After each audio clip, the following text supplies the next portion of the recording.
Hello friends. क्या आप भी छोटे व्यापारी हैं? अपना पानी पूरी, दूध, दही, सैलो चलाते हैं, आइसक्रीम बेच रहे हैं, सब्जी बेच रहे हैं और धड़ल्ले से यूपीआई से पैसा लेते हैं।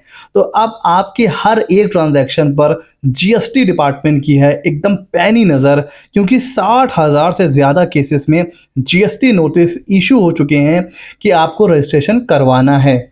अब जब चीज़ें हो क्या रही हैं और इस पे अच्छा खासा बवाल हो गया है। इवन बैंगलोर में कुछ जगहों पर नो यूपीआई ओनली कैश, इसके बड़े बड़े बैनर लगे हुए हैं कि भाई हम यूपीआई लेंगे ही नहीं, अब सब कुछ हम लोग कैश में लेंगे। और इसके ऊपर डिपार्टमेंट ने एक प्रेस नोट रिलीज कर दिया है। मतलब अच्छा खासा एक बवाल हो रहा है। आइए उसके बारे में डिस्कस करते हैं। 60,000 से ज़्यादा B2C जो बिजनेस होते हैं, जहाँ पर डायरेक्ट कस्टमर को बेचा जाता है, जो रोड साइड हम लोग देखते हैं, भाई चाय बेचने वाला है, बन मक्खन, पानी पूरी, या जो सैलून है, या कोई वर्कशॉप है, कोई बाइक सर्विसिंग वाला है। तो ये सब जो लोग होते हैं, इनको बेसिकली इनका जो डिजिटल ट्रांजैक्शन होते हैं यूपीआई के थ्रू, उनको मॉनिटर किया जा रहा है। और अभी फ़िलहाल कर्नाटका, गुजरात, तमिलनाडु, आंध्र प्रदेश, ऐसे करके 5-6 स्टेट्स में ये सारी चीज़ें हो रही हैं और धीरे-धीरे मतलब सारे स्टेट्स में भी यहाँ पर चीज़ें स्टार्ट हो जाएँगी। जहाँ पर भी डिजिटल ट्रांज़ैक्शन जो जीएसटी की थ्रेशोल्ड लिमिट है ना, जैसे ही क्रॉस कर रहा है, तो भाई तुरंत नोटिस आ रही है कि भाई आपके अकाउंट में ना 20 लाख या 40 लाख से ऊपर पैसा आया हुआ है, आपने जीएसटी रजिस्ट्रेशन नहीं लिया हुआ है, तुरंत लीजिए। ऑफिसर उनके पास जा रहे हैं। यहाँ पर व्यापारी बहुत ज़्यादा परेशान भी हो रहे हैं कि भाई उनसे घूस मांगा जा रहा है, बहुत चीज़ें हो रही हैं। तो आइए डिस्कस करते हैं।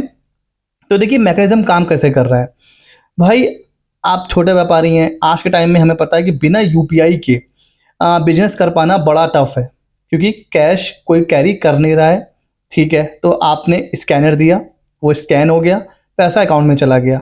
तो ये जो सब चीज़ें होती है ना, बैंक में जो पैसा जाता है, बैंक शेयर करता है ये information income tax, GST department उसको ट्रैक करता है और फिर जो हाई डिजिटल टर्नओवर जिन बिजनेस का होता है उनको टारगेट किया जाता है। और अगर लगता है कि भाई जीएसटी में होना चाहिए था रजिस्ट्रेशन और नहीं हुआ है, तो बैक डेट से रजिस्ट्रेशन होता है, पेनाल्टी लगती है, इंटरेस्ट और भी बहुत चीज़ें, प्रोसिक्यूशन वगैरह। और अगर बहुत ज़्यादा हाई ट्रांजैक्शन है और आपने जीएसटी रजिस्ट्रेशन नहीं लिया है, तो फिर भैया हो सकता है आपके ऊपर प्रोसिक्यूशन भी बैठ जाए, अगर ज़्यादा अमाउंट इन्वॉल्व है तो ये सारी चीज़ें हो रही हैं।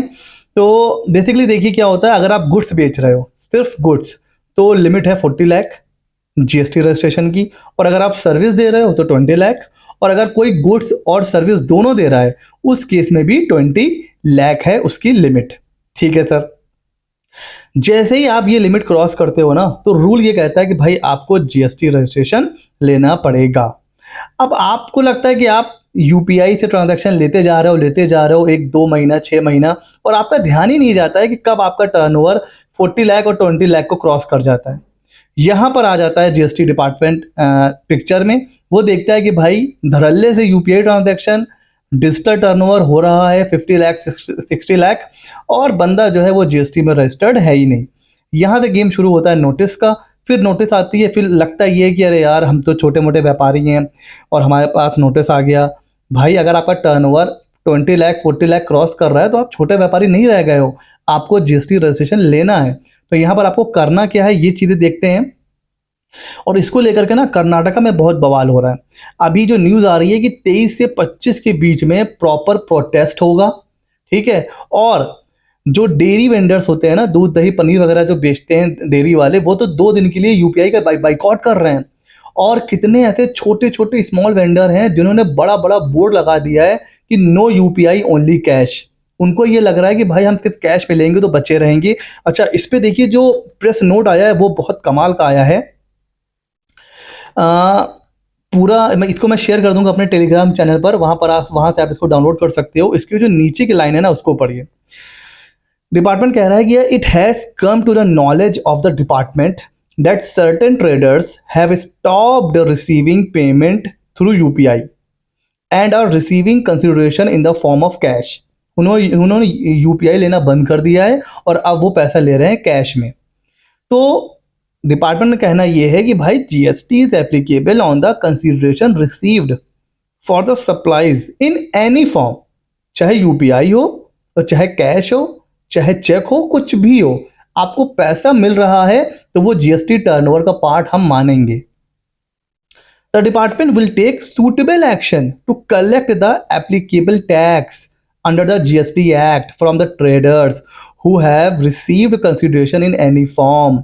डिपार्टमेंट कह रहा है कि भाई हम हर वो एक्शन लेंगे आपसे जीएसटी कलेक्ट करने के लिए, चाहे आप कैश में लीजिए चाहे आप किसी फॉर्म में लीजिए पैसा, हम आपसे जीएसटी लेने के लिए हर तरीके का एक्शन लेंगे जो हमें सूटेबल लगेगा। तो यहाँ पर सीधी सीधी वार्निंग दी गई है उन ट्रेडर्स को जिन्होंने लिख के टांग दिया है कि नो यूपीआई ओनली कैश। ये कहना है डिपार्टमेंट का। बाकी इस प्रेस नोट में ये कह रहा है डिपार्टमेंट कि ये मत सोचिए कि आपने यूपीआई से पैसा लिया है तो आपके पास नोटिस आ रहा है।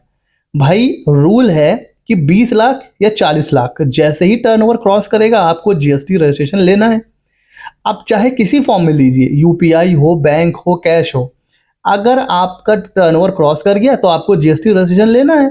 अब इसमें प्रॉब्लम कहाँ आ रही हो? बात भी बिल्कुल सही है कि भाई आपका टर्नओवर क्रॉस कर गया है तो एज पर रूल आपको जीएसटी रजिस्ट्रेशन लेना चाहिए, आप नहीं ले रहे हो। अच्छा, जब यूपीआई नहीं था पहले भी क्रॉस होता था टर्नओवर, बट सब कुछ कैश में हो रहा होता था, तो कैश में ट्रांजैक्शन को ट्रैक कर पाना मुश्किल होता है, इसीलिए तब नोटिस बहुत कम आते थे, बहुत रेयर आते थे।